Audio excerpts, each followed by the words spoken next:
এটি পৃথিবী। আপনি এই গ্রহের কোনো এক স্থানে বসবাস করেন এবং আপনি যা কিছু কখনো জানেন বা দেখেছেন তার সবকিছু এখানে অবস্থিত। কিন্তু পুরো মহাবিশ্বের তুলনায় পৃথিবী আসলে কতটা ক্ষুদ্র? আসুন প্রথমে আমাদের নিকটতম মহাজাগতিক প্রতিবেশী চাঁদের দিকে জুম আউট করে দেখি। আপনি হয়তো মনে করতে পারেন যে চাঁদ পৃথিবীর খুব কাছে আছে, কারণ এটি আমাদের রাতের আকাশে স্পষ্টভাবে দৃশ্যমান। কিন্তু প্রকৃতপক্ষে চাঁদ এতটা কাছে নয়। এটি গড়ে ৩৮৪,৪০০ কিলোমিটার দূরে অবস্থান করেছে। এই দূরত্বের মধ্যে সম্পূর্ণ ৩০টি পৃথিবী সহজে স্থাপন করা সম্ভব, এবং যদি কোনোভাবে আপনি প্রতি ঘন্টায় ১০০ কিলোমিটার গতিতে একটি গাড়ি চালাতে সক্ষম হন, তাহলে এই পুরো দূরত্ব পাড়ি দিতে আপনার প্রায় ১৬০ দিন সময় লাগবে। এই বিশাল দূরত্ব সত্ত্বেও ১২ জন মানুষ আসলেই এখানে পদচিহ্ন রেখে গেছেন, যা মানবজাতির অন্যতম বৃহৎ কীর্তি এবং এখন পর্যন্ত কোনো মানুষের পৃথিবী থেকে সবচেয়ে দূরে যাওয়া রেকর্ড। আপনি যদি চাঁদে দাঁড়িয়ে থাকতেন তাহলে পৃথিবী ঠিক কেমনটি দেখাতো, আর যদি আপনি পৃথিবীতে কারোর সঙ্গে যোগাযোগ করতে চাইতেন তাহলে আপনার বার্তা এক দিক থেকে অন্য দিকে যেতে প্রায় ২.৫ সেকেন্ড সময় লাগতো, কারণ এটাই আলোর গতির সীমা। এটি মঙ্গল গ্রহে তোলা একটি ছবি, যেখানে ওই ক্ষুদ্র বিন্দুটি হলো পৃথিবী, যা মঙ্গল গ্রহের পৃষ্ঠ থেকে দেখা যাচ্ছে। গড় হিসেবে মঙ্গল পৃথিবী থেকে প্রায় ২২৫ মিলিয়ন কিলোমিটার দূরে অবস্থিত, কিন্তু এই দূরত্ব সর্বোচ্চ ৪০১ মিলিয়ন কিলোমিটার পর্যন্ত হতে পারে। এর মানে হলো, যখন মানবজাতির অবশেষে মঙ্গলে পা রাখবে, তখন সেই মানুষটি চাঁদে অবতরণকারী নভোচারীদের তুলনায় ৯৮৬ গুণ বেশি দূরত্ব অবস্থান করবে। এর পাশাপাশি মঙ্গল থেকে পৃথিবীতে কোনো বার্তা পাঠাতে সময় লাগবে দুই দিকেই প্রায় ২০ মিনিট। তাই কোনো জরুরি পরিস্থিতিতে তাৎক্ষণিক যোগাযোগও সম্ভব হবে না। যদি আমরা আরও দূরে জুম আউট করি তাহলে দেখতে পাবো ভয়েজার-১ মহাকাশযানকে, যা পৃথিবী থেকে সবচেয়ে দূর অবস্থান করা মানবসৃষ্ট বস্তু। এটি বর্তমানে পৃথিবী থেকে ১৩৮ অ্যাস্ট্রোনমিক্যাল ইউনিট দূরে অবস্থিত, যেখানে ১ অ্যাস্ট্রোনমিক্যাল ইউনিট মানে পৃথিবী ও সূর্যের মধ্যকার দূরত্ব। অর্থাৎ ভয়েজার-১ আমাদের থেকে সূর্যের তুলনায় ১৩৮ গুণ বেশি দূরে রয়েছে। একসময় তার দীর্ঘ যাত্রাপথে ভয়েজার-১ তার ক্যামেরা ঘুরিয়ে নিয়ে এই ছবিটি তুলেছিল। প্রথমে দেখায় হয়তো এটি খুব গুরুত্বপূর্ণ মনে নাও হতে পারে, কিন্তু আমার মতে এটি মানব ইতিহাসের সর্বশ্রেষ্ঠ ছবি। এই ক্ষুদ্র ফ্যাকাশে নীল বিন্দুটি হলো পৃথিবী, এবং এই সম্পর্কে কেউ এত সুন্দরভাবে প্রকাশ করতে পারেননি যতটা কার্ল সাগান পেরেছেন। তিনি বলেছিলেন, আপনি যখন এটিকে দেখবেন, আপনি একটি বিন্দু দেখবেন, সেটাই আমাদের ঠিকানা, সেটাই আমাদের ঘর, সেটাই আমরা। এই বিন্দুর মধ্যেই রয়েছে সেই সমস্ত মানুষ যাদের সম্পর্কে আপনি কখনো শুনেছেন, যারা কখনো বেঁচে ছিলেন। এখানেই রয়েছে আমাদের সকল আনন্দ ও কষ্টের সমষ্টি। হাজার হাজার ধর্ম, মতবাদ, অর্থনৈতিক তত্ত্ব, প্রতিটি শিকারী এবং সংগ্রাহক, প্রতিটি বীর ও কাপুরুষ, প্রতিটি সভ্যতার নির্মাতা ও ধ্বংসকারী, প্রতিটি রাজা ও কৃষক, প্রতিটি প্রেমে পড়া তরুণ যুগল, প্রতিটি আশাবাদী শিশু, প্রতিটি মা ও বাবা, প্রতিটি উদ্ভাবক, অভিযাত্রী, প্রতিটি নীতি শিক্ষক, প্রতিটি দুর্নীতিগ্রস্ত রাজনীতিবিদ, প্রতিটি সুপারস্টার, প্রতিটি সর্বোচ্চ নেতা, প্রতিটি সাধু ও পাপী মানব ইতিহাসের প্রতিটি মানুষই এই এক বিন্দুর মধ্যে তাদের জীবন কাটিয়েছে, যা একটি সূর্যের কিরণের মধ্যে ভাসমান ধূলিকণার মতো। ভয়েজার-১ বর্তমানে প্রতি সেকেন্ডে ৭০ কিলোমিটার গতিতে চলমান, কিন্তু এই গতিতেও এটি আমাদের সৌরজগতের সর্বশেষ সীমানা পেরোতে আরও ৩০,০০০ বছর লেগে যাবে। যখন আমরা সৌরজগতের বাইরে যাই, তখন আমরা প্রবেশ করি আন্তঃনাক্ষত্রিক প্রতিবেশীতে। এখানে দূরত্ব পরিমাপের জন্য আমরা আলোকবর্ষ বা লাইট ইয়ার ব্যবহার করি, যা হলো একটি পূর্ণ পৃথিবী বছরে আলোর দূরত্ব অতিক্রম করে প্রায় ৯.৪৬১ ট্রিলিয়ন কিলোমিটার।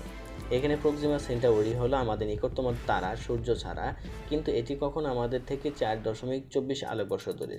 সহজ করে বললে, যদি ভয়েজার-১ সঠিক দিকে যেত, তবু এটি প্রক্সিমা সেন্টাউরি পৌঁছাতে ৭০,০০০ বছর সময় লাগত। যদি আপনি আপনার গাড়ি ঘন্টায় ১০০ কিলোমিটার গতিতে চালাতেন, যেমনটা আগের উদাহরণে বলা হয়েছিল, তাহলে চাঁদে পৌঁছাতে আপনার এত বেশি সময় লাগতো যে তা মহাবিশ্বের সম্পূর্ণ বয়সের চেয়ে ৬ গুণ বেশি হতো। এবং আপনি যখন পৌঁছাতেন তখন চাঁদ আর অস্তিত্বেই থাকতো না। যখন আমরা আরও দূরে জুম আউট করি, তখন আমরা পুরো মিল্কি ওয়ে গ্যালাক্সি দেখতে পাই, যা ভেতরের পৃথিবী অবস্থিত। এখানে দেখানো হলুদ বিন্দুটি হলো মানব ইতিহাসে সম্প্রসারিত রেডিও সিগন্যালের সর্বোচ্চ বিস্তৃতি। এর বাইরের অঞ্চলে যদি কোনো ভিন গ্রহের প্রাণী থাকেও, তারা আমাদের অস্তিত্ব সম্পর্কে পুরোপুরি অজানাই থাকবে।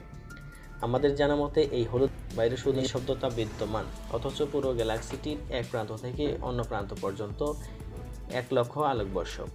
এই বিশাল গ্যালাক্সির ভিতরে রয়েছে ১০০ বিলিয়নেরও বেশি নক্ষত্র এবং ১০০ বিলিয়নেরও বেশি গ্রহ, কিন্তু আপনি রাতের আকাশে যে তারা দেখতে পান, সেগুলো ৯৯% শুধু এই ক্ষুদ্র অঞ্চলের মধ্যেই সীমাবদ্ধ।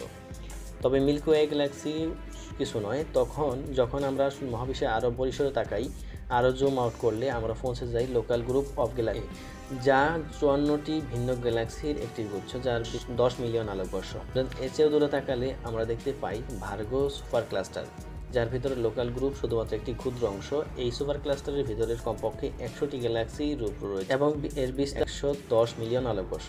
কিন্তু এমনকি এই বিশাল ভার্গ সুপার ক্লাস্টারও কিছু নয় যখন আমরা লানিয়াকিয়া সুপার ক্লাস্টার দেখি, একটি বিশাল মহাজাগতিক কাঠামো যেখানে আমাদের গ্যালাক্সি সহ 1 লাখেরও বেশি গ্যালাক্সি অবস্থান করছে।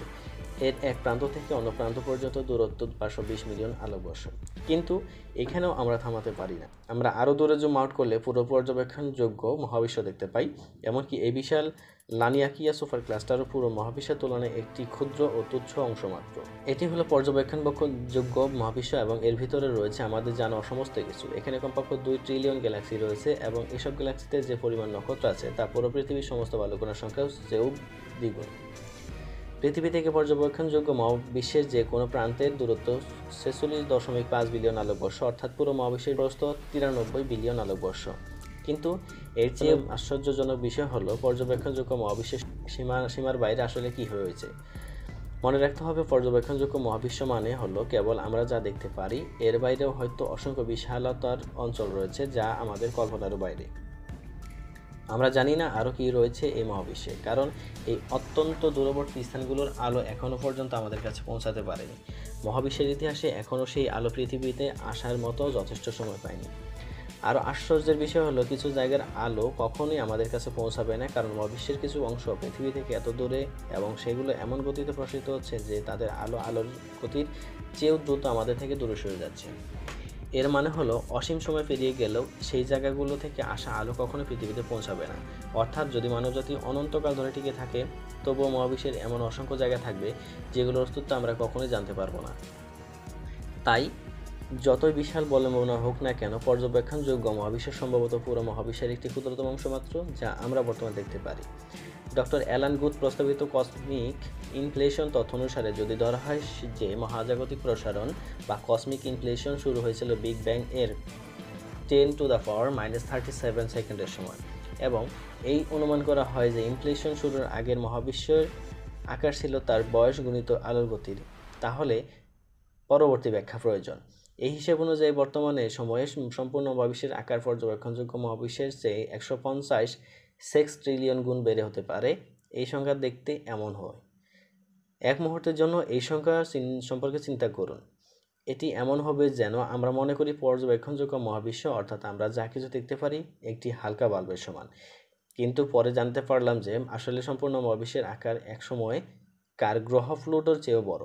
কল্পনা করুন, প্লুটোর কেন্দ্রে একটি লাইট বাল্ব রয়েছে এবং আমরা যারা এই লাইট বাল্বের ভিতরে আছি আমরা একেবারেই জানি না যে বাইরে প্লুটো নামের বিশাল কিছু রয়েছে। আমাদের অবস্থানে অনেকটা তেমনই, আমরা সকলেই এই বিশাল মহাবিশ্বের তুলনায় অবিশ্বাস্যভাবে ক্ষুদ্র, কিন্তু চিন্তার কিছু নেই। এর অর্থ হলো আমাদের জন্য এখনও অনেক কিছু আবিষ্কার করার সুযোগ রয়েছে।